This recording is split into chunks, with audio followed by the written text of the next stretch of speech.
Jaribio la mapinduzi nchini Benin lililofanyika Disemba 7 mwaka 2025 lilikuwa moja ya matukio makubwa zaidi ya usalama Afrika Magharibi katika miaka ya hivi karibuni. Lakini taifa la Nigeria lilicheza nafasi kubwa zaidi ya kipekee na ya muhimu sana katika kuhakikisha jaribio hilo linashindwa kufanikiwa, kwa maana kwamba walizima tukio hilo mara moja.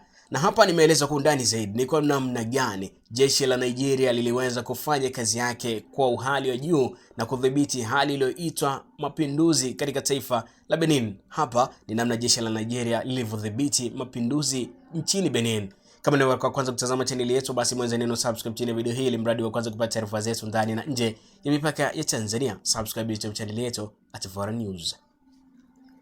Asubuhi ya Disemba 7 ya mwaka 2025, kundi la wanajeshi wachache wa Benin walivamia kituo cha television cha taifa ORTB, kambi ya kijeshi ya Camp Geuza na kambi ya Togbin.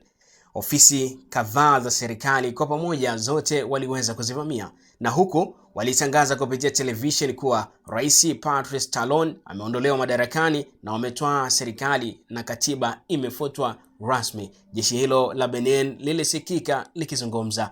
Hii ilisababisha taharuki kubwa nchini Benin, kwa mapinduzi yalionekana yamepangwa vizuri zaidi kuanzia mwanzo. Lakini si Benin peke yake, bali duniani kote taarifa hizi ziliweza kusambaa.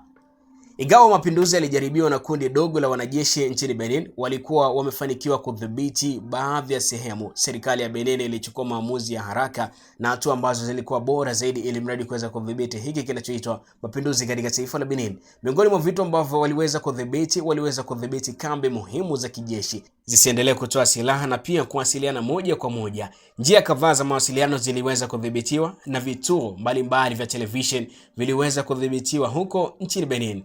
Jeshi la Benin lililotii serikali liliweza kuzuia baadhi ya maeneo, lakini kukawa na hofu kubwa ya mapinduzi yanayoweza kupata nguvu zaidi au kuungwa mkono na wanajeshi wengine katika kikundi kile ambacho kilikuwa kina lengo la kufanya mapinduzi katika taifa la Benin. Mara baada ya hiki kinachoitwa mapinduzi, Rais wa Nigeria Bola Ahmed Tinubu, ambaye pia ni mwenyekiti wa ECOWAS, aliitisha vikao vya dharura usiku huo huo. Nigeria ndiyo injini ya usalama wa Afrika Magharibi. Hivyo hatua ya kwanza kabisa ambayo waliweza kuitumia Nigeria ni kutuma ndege za kivita katika taifa la Benin. Kitu cha kwanza kabisa, Nigeria iliweza kurusha ndege za jet fighters, helicopters za kijeshi na ndege za kijasusi ambazo zilienda moja kwa moja katika taifa la Benin. Ndege hizi zilianza kuruka juu ya maeneo ya Benin yaliyotekwa na mapinduzi yaliyoweza kutokea. Lengo ilikuwa ni kukatisha mawasiliano na mapinduzi, kuzuia misaada ya kijeshi kuwafikia na kuwatisha kwa kuwazuia kupanua mashambulizi makubwa zaidi katika taifa zima la Benin. Jambo hili lilibadilisha hali ya vita ndani ya saa moja tu katika taifa la Benin. Hatua ya pili iliyochukua Nigeria, vikosi maalum vya ardhi viliingia moja kwa moja Benin. Baada ya anga kuwa salama, Nigeria walichukua nafasi nyingine ya kuweza kutuma vikosi maalum kutoka nchini Nigeria kuingia moja kwa moja katika taifa la Benin. Vikosi maalum wanaviita Special Forces pamoja na wanajeshi wa ardhini wenye vifaa vya kivita kweli kweli waliingia katika taifa la Benin ili kuweza kudhibiti kile kinachoitwa mapinduzi katika taifa hilo. Vikosi hivi vilifanya operation ya pamoja na jeshi la Benin ambalo lipo chini ya serikali, wakitana na kile kikundi ambacho kilitaka kufanya mapinduzi katika taifa hilo. Operation ilifanywa kwa njia za ushirikiano. Njia ambazo waliweza kutumia ni kutenganisha wana mapinduzi. Ndege za Nigeria zilitambua maeneo waliokuwa wamejificha wana mapinduzi kupitia drones. Hii ilisaidia askari wa Benin kuwasonga na kuweza kuwakamata wengi bila mapigano makubwa ya moja kwa moja. Pia waliweza kurejesha kituo cha ORTB cha huko Benin kilichoweza kutekwa na kikundi cha wanajeshi wa Benin na kutangaza kwamba tayari rais wa taifa hilo ameshapinduliwa na katiba imeweza kufutwa. Kiliweza kurejeshwa katika mikono ya serikali, na pia wanajeshi wa Nigeria waliweza kufanya harakati hiyo mara moja ili mradi kuweza kulinda kile kinachoitwa mapinduzi katika taifa la Benin.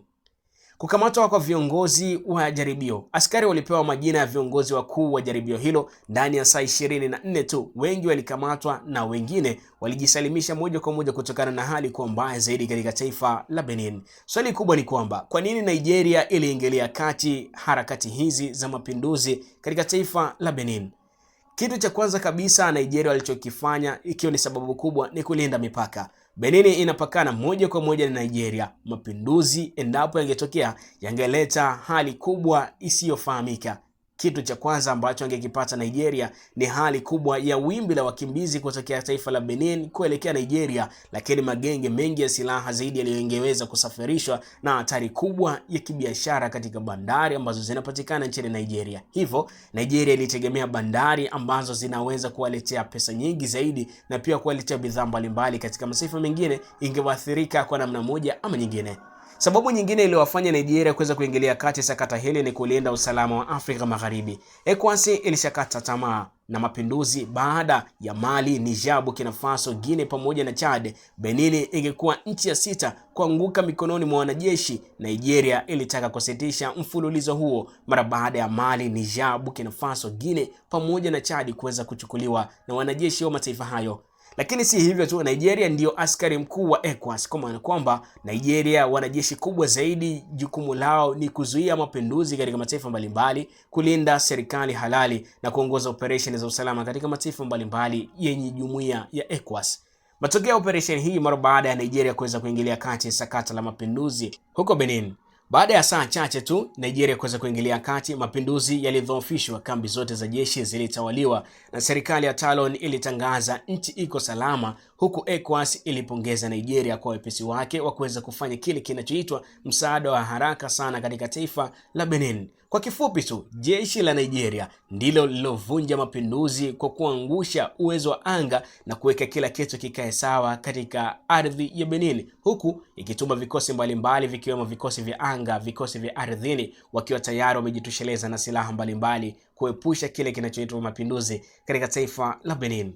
Kama ni mara kwa kwanza kutazama channel yetu, basi mweze neno subscribe chini ya video hili mradi wa kwanza kupata taarifa zetu ndani na nje ya mipaka ya Tanzania. Subscribe YouTube channel yetu at4News. Mimi ni Abdulqadir Mangule.